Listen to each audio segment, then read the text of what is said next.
رمضان کے بابرکت مہینے کی میں کیا ہی بات کروں کہ پاکستان وہ واحد بدقسمت ملک ہے جہاں پہ انفلیشن اس وقت یا جو مہنگائی کی شرح ہے 38% پہ ہے،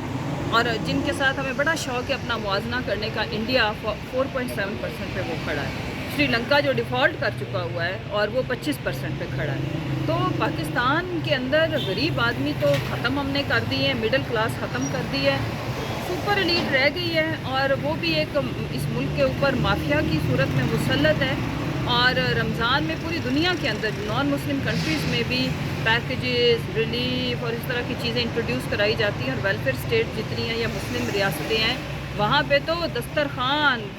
ہر چیز کی فراوانی ہو جاتی ہے عام آدمی کے لیے، اور یہاں پہ غریب آدمی کی پہنچ سے اشیاء خورد بھی ایسے غائب ہو جاتی ہیں کہ جیسے وہ لگژریز ہیں، فروٹ لوگ نہیں لے سکتے، چکن نہیں لے سکتے بیکاز مہنگائی بہت زیادہ ہے۔ اور اس کے ساتھ جہاں تک خان صاحب کی سحری اور افطاری کا تعلق ہے، مجھے بڑے دکھی دل کے ساتھ یہ بتانا پڑتا ہے، یہ میں بڑی اتھینٹک آپ کو خبر دے رہی ہوں کہ خان صاحب کو سحری اور افطاری میں باسی کھانا دیا جاتا ہے۔ ان کی فیملی سے ان کو پراپر جیسے باہر پہلے تو ملنے ہی نہیں دیتے تھے نا، اندر ہی نہیں کسی کو جانے دیتے تھے، جب یہ جاتے ہیں اندر نہ بی بی کی فیملی کو ان سے بات تک کرنے دی جاتی ہے 5 منٹ۔ ابھی ویسے ایک پورا ایک ہال کے اندر سارے لوگ بیٹھے ہوتے ہیں، روٹین کے اندر یہ میٹنگ ٹائم کنسیڈر کرتے ہیں، اور مثلا لاسٹ ٹائم بھی علیمہ باجی اور ان کو انہوں نے پراپر ٹائم نہیں دیا، جس کے بعد انہیں بار بار ان کو ریکویسٹ کرنی پڑتی ہے یا پروٹیسٹ کرنا پڑتا ہے۔ یہ بتائیں کہ بلکہ وہ اپنا مشال یوسف زئی کی ملاقات ہونی تھی، اور اس کے بعد انہوں نے عدالت سے رجوع کیا، اس کے بعد کاز لسٹ جو ہے وہی تبدیل، اس حوالے سے آپ کیا کہیں گے؟ اس پہ I don't want to comment. میرا خیال ہے کہ وہ تو بی بی اور خان صاحب کا جو فیصلہ ہے وہ سب اس سے آگاہ ہے، باقی ہے کہ وہ اپنی پرسنل کیپیسٹی میں کوئی ایفرٹس کر رہی ہے، تو اس پہ میں کیا کامنٹ کروں۔ اچھا، دوسرا یہ آل پارٹی کانفرنس کے حوالے سے بتا دیں، اس حوالے سے کیا پاکستان تحریک انصاف کا کیا موقف ہے؟ دیکھیں، آل پارٹیز کانفرنس پی ٹی آئی کے بغیر تو کیا ہے، وہ اٹس جسٹ اے پپٹ شو، اور اگر پی ٹی آئی میں اگر یہ ان کے خام خیالی ہے کہ اگر خان صاحب کے بغیر تو پی ٹی آئی کیا ہے، کچھ نہیں ہے، عوام نہیں مانتی نا۔ میں کوئی بھی آ کے جو خان صاحب کے اگینسٹ جا کے وہ پی ٹی آئی میں ہے اور خان صاحب کے بغیر کوئی بات کرے گا، basically P T I Imran Khan ہے، اور عمران خان پاکستان کی عوام کا ایک ایسا،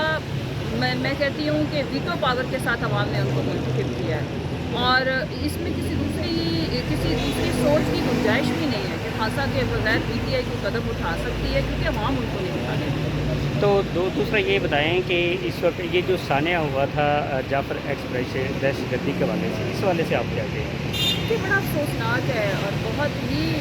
میں کہتی ہوں کہ جتنا بھی اس کو مذمت کی جائے، لیکن اس طرح کے سانحات ہوتے ہی ہیں۔ سب سے پہلے اگر ہم واقعی قومی مسائل اور ہمارے جو حقیقی مسائل ہیں ان کا حل چاہتے ہیں، تو حل طلب مسائل کو اگر قومیں حل نہیں کرتی تو ان کو سانحات سے گزرنا پڑتا ہے۔ اس کا یہ ہے کہ جو بلوچ قوم ہے، بلوچستان کی جو غریب عوام ہے، میں تو ان کی بات کروں گی، میں لیڈرز کی، سرداروں کی بات ہی نہیں کر رہی، وہ تو آلریڈی انجوائے کر رہے ہیں، ان کو قومی دھارے میں شامل کریں، ان کے نوجوانوں کو ہمیں آن بورڈ لینا پڑے گا،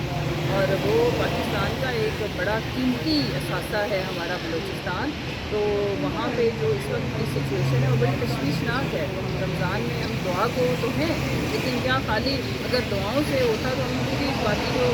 25 کروڑ عوام ہے ان کی اجتماعی دعا کرتے ہیں، اس کے لیے کچھ پریکٹیکل اسٹیپس لینے کی ضرورت ہے۔ جب تک ہم وہ اسٹیپس نہیں لیں گے، آپ کی مرضی آل پارٹیز کانفرنسز کو بلا لیں، خان صاحب کو کیوں نہیں بلایا جا رہا ہے؟ بیکاز وہ صحیح جو حقیقی مسائل ہیں ان کو آئیڈینٹیفائی کریں گے، اور ان کے رائٹس ہمیں ان کو دینے پڑیں گے، سمپل سی بات ہے۔ اچھا، دوسرا یہ بتائیں لاسٹ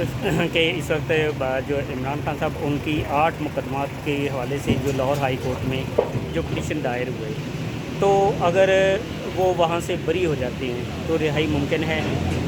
دیکھیے، میں تو بارہا مجھے اس سوال کے اوپر بڑے تعجب بھی ہوتا ہے، لیکن ہم کیا کریں کہ ان کا تو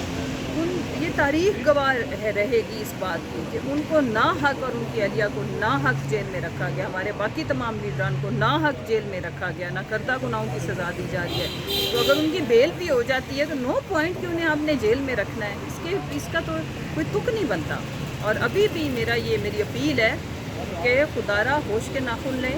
پاکستان کی بہتری کا سوچیں، اور پاکستان کی بہتری عمران خان کے بغیر آپ کی عوام ہی نہیں مان رہی۔ آپ فرض کرو، میں ایک ابھی تو بہت حالات مشکل ہے. اگر آپ دور شہر کی نہریں بھی بہا دیں, عوام اس چیز کو ایکسیپٹ نہیں کرتی, اس کا کیا فائدہ؟ سو عوام کی جو ایک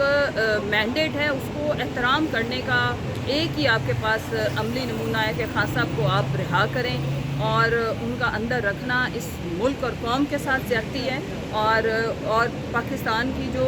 غریب عوام کی سوچ ہے اس کو سمجھیں اور اس کو آنر کریں. تھینک یو بہت.